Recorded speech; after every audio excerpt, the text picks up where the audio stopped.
are you doing? It stops the suit from riding up. I've actually tried that. Hairspray does not work. I use something much stronger. Hi, my name is Cheslie Kryst. I'm a former Miss USA 2019. Today, we're going to be watching pageant scenes from TV and film and judging how real they are. Oh my God, my tag costume's done. You heard me. Where is it? Get it off, right? I might even take a second.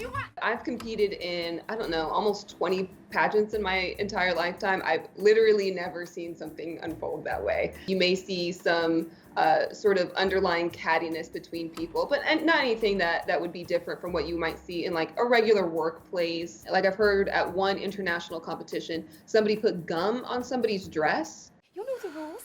All talent costumes have to be okayed by Gladys before the pageant. Her having to approve costumes, that is a real thing. They would have to see your swimsuit to make sure that, you know, your swimsuit is appropriate for the competition. For Miss USA and for Miss Universe, obviously those competitions are televised. A specific person takes photos of us in every single outfit we wear on stage so that they can approve it for television. My jacket. Take it, because you know I got my costume okayed a month ago before the pageant. You can wear it. Come on. One of the things that people miss out on pageants is really how kind and generous most of the contestants truly are. I've actually been in a state competition where a woman signed up to compete and she didn't know how to do her own makeup. And so there were like 4 or 5 girls surrounding her, literally doing her makeup for her at this competition. I've seen girls, you know, give each other, you know, shoes to wear or jewelry to wear. Yeah, I'd give it a 6. Generally, women who compete in pageants are so sweet and genuinely nice. And they're like a small fraction every now and then you run into it that are catty. Hello. Pageant identity. Miss Congeniality is like every pageant girl's movie. We like quote this movie. This is obviously like sort of a souped up version of what really happens.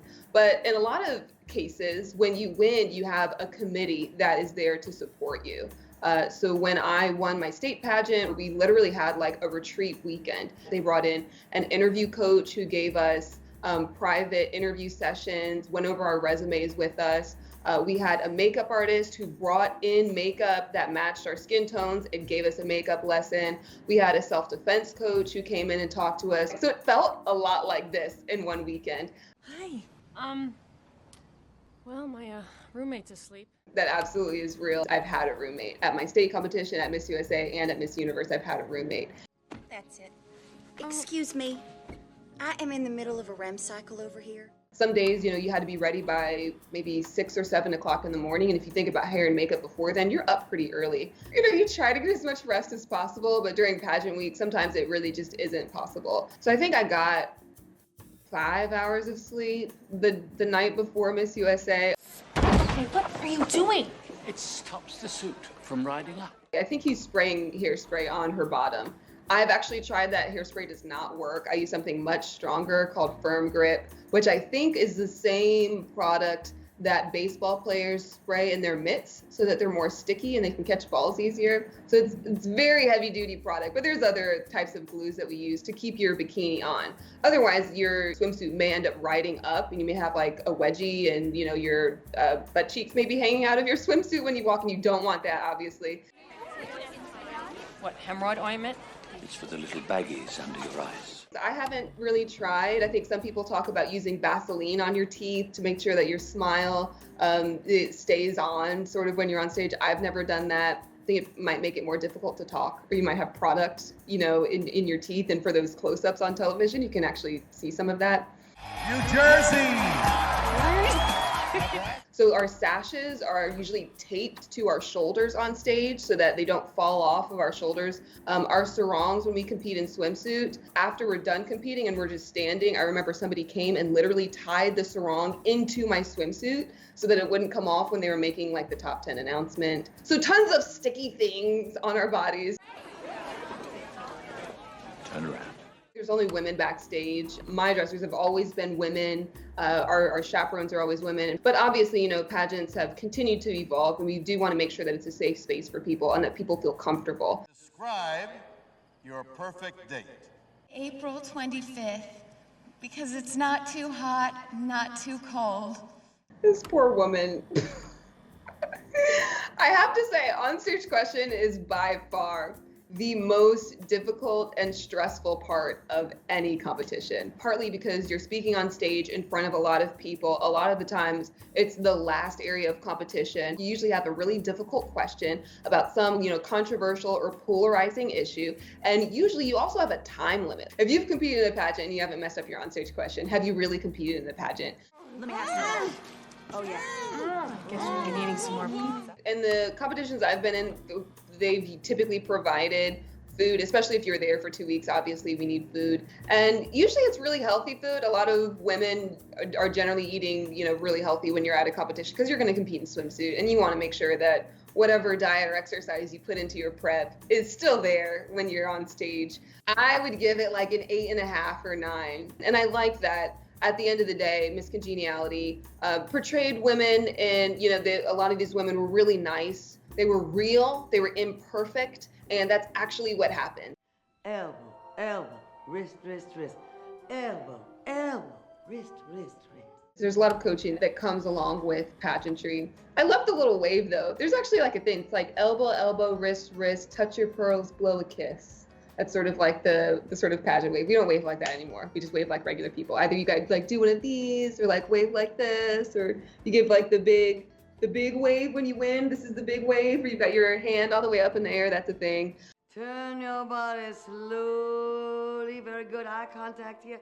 There are certain poses that are specific to pageantry. Can I show you some of them? So there's one pose that a lot, here I'll go in my white space, there we go, that a lot of girls like to do in evening gown, where you pose like this, and then you put a hand like right here on your thigh/leg area. And so it's supposed to be like this. A lot of people do like the Model T, where you've got like your front foot like this and your back foot like this, and it's supposed to give you this more hourglass shape. A lot of girls nowadays do like the legs apart pose. So you're standing, I don't know if you can see my legs, but like, you've got your legs out like this. One leg would be kind of in front of the other so that you look longer, your legs look leaner and everything. All of these are very specific to pageantry. So like the kiddie pageants, like, the toddlers and tiaras pageants, that kind of posing is very different from what you would do at Miss USA. I would give this a 5 because I can't say there was a whole lot that I saw in these clips that actually happened the way that it's depicted here. Water is still worse than still water, and you are Miss Tulsa. Somebody from her team is like photoshopping one of her pictures. That happens too. There's been a former Miss USA who talked about somebody from her team had photoshopped one of her photos and like made her look really skinny and really tall. So she was at Miss Universe and she's got this photoshopped picture. She looks really good.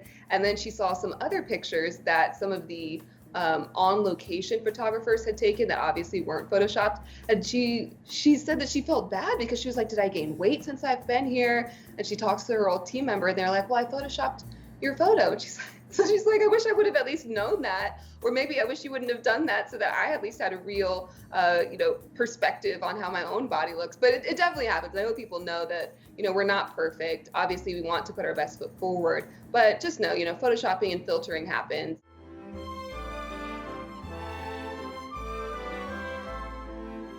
There's tons of people backstage, or it can be at least just as hectic as it looks here. There are hair and makeup people who are going around and doing touch-ups. There's hairspray all over. There are people like adjusting your costume or your gown or your swimsuit.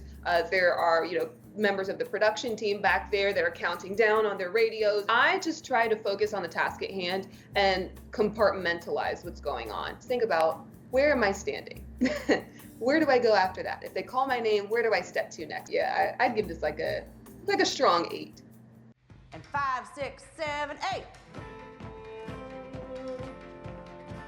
The difficulty of the dances just varies by the pageant. Low key, we had an audition. They don't call it an audition, but low key it kind of is. What the choreographers did for us is they taught all of us, I think it was like maybe 2 or 3 8 counts of a dance, and then they lined us up in like rows of 6 or whatever and made us do the dance, sort of one row by one. And so some of the more difficult dance moves they gave to people who could pick it up quickly, and some of the maybe walking patterns they gave to people who were less coordinated. And it has like no effect on who wins. You lied to me? You just lied? You lied straight to my face? Is this who you are? I've never seen a parent randomly interrupt the middle of a pageant and come backstage and try to take somebody home. I think that would be way out of the ordinary. Not saying that it's never happened. I've just personally never seen it happen. And we have security backstage, and so you're not gonna be able to just bust in the backstage area. But as a teen, yeah, you would need some level of parental consent.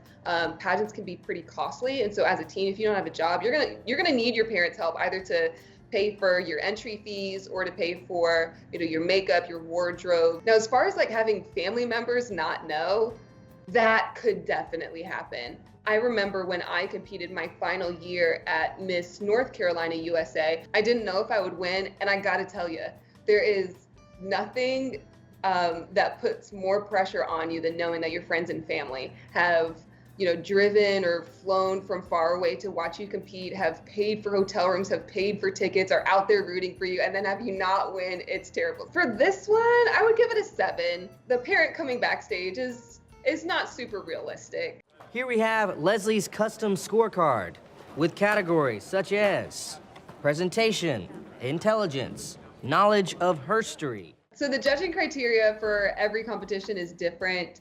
Some judges have scores that they'll put down either in, you know, swimsuit or talent or onstage question. You have a score from like 5 to 10. I've actually judged a state competition in the Miss Universe organization, and I really liked that we didn't assign people numbers. So for swimsuit, for example, I wouldn't give someone a 10 out of 10. You would just make selections. If only 15 contestants get to advance in the swimsuit competition, you would watch everybody compete, all 40 in the preliminary competition, and then you would literally just select 15 people that you thought should advance in swimsuit. And I volunteer at the Children's Hospital. My girl Trish is talented.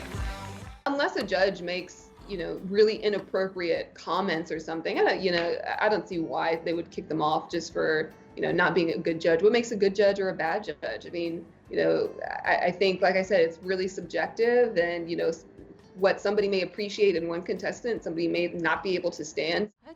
We don't get cash. This is for a fence? Well, it won't cover a whole fence, but it will defray the cost considerably. In a system like the Miss America organization, no matter what level you're competing at, you get some sort of scholarship. Miss America gets like a $50,000 scholarship. And Miss America is a salaried employee, so you also get, you know, additional prizes and stuff on top of that. Miss USA and Miss Universe, we are also salaried employees of the Miss Universe organization. We also have housing. We lived in a high-rise in Manhattan in New York for the term that we were title holders. This one's kind of low, yes. I would rank this one pretty low, maybe like 3 out of 10. I did like how they depicted one of the competitors. I mean, she said that she talked about her volunteerism, that she was a student. No, but I would say that about 2.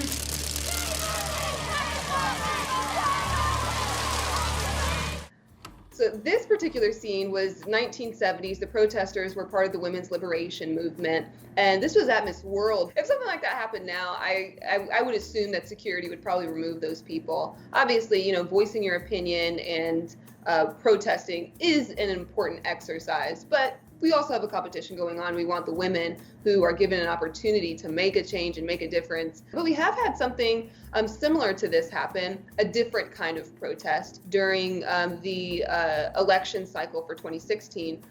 Former President Donald Trump then owned the Miss Universe organization. And you may remember that he made some awful, disparaging statements, was talking about immigrants crossing the border and just was disparaging them. The network that owned the competition, I think, decided not to air the competition on television. The celebrity judges that were lined up for the competition pulled out. I think the host pulled out, the talent pulled out, and rightfully so, right? We have to say that we don't stand for these kind of comments. I don't stand for those kinds of comments, and nobody wants to be associated with that. So, you know, on that end, that was an important move. But on the other end, you have these women who are title holders who also don't stand for that.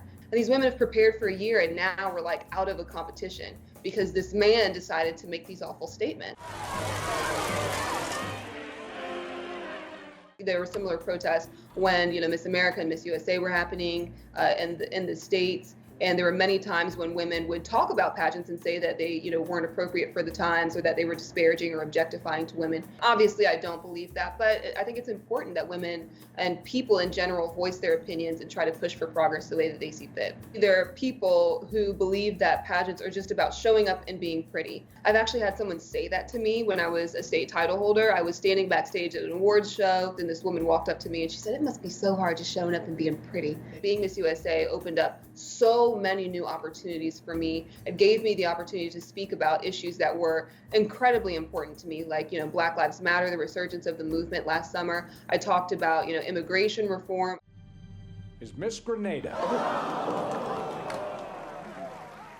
Your mind goes totally blank, or at least mine did. And I remember forgetting where the cameras were, so you're supposed to look out into the stage so people can get your reaction. Instead, I'm holding hands with my first runner-up, who was Miss New Mexico, and I literally just collapsed into her arms, and I'm sort of bending down like this. And because I was doing that, there are no reaction shots. Literally, all you're looking at is the side of my head. This is me when I won. So if you win, make sure you look at the camera.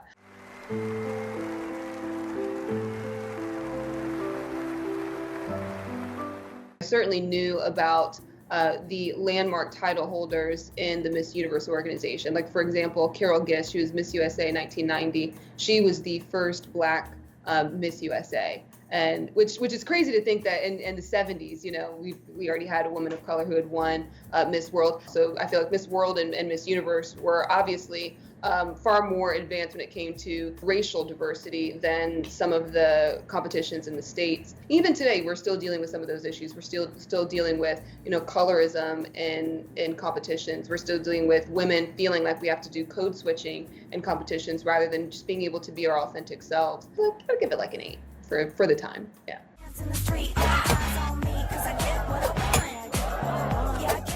I've seen some pretty interesting talents. I can't say that I've seen some very dangerous ones. I think there's been luggage packing years ago. The current Miss America, I think she did a science experiment for her talent at Miss North Carolina and Miss America. That's sort of the system that still has talent. There are always tons of tap dancers. There are always, tons of musicians, singers. Oh my, so many singers. You would almost never see somebody doing the same song at one competition, especially when you get to the state and the national level. Which is all about meeting and exceeding. Generally, you cannot see, I've never been able to see into the audience that well, but as far as being able to communicate messages back and forth, I don't think that would be possible. Especially because, on-stage question is usually timed, and you just don't have time to sit there and watch somebody read their lips. I can't say that anything from this was very realistic other than, a woman wearing a pretty dress on stage. I'm gonna give this one a 2 out of 10.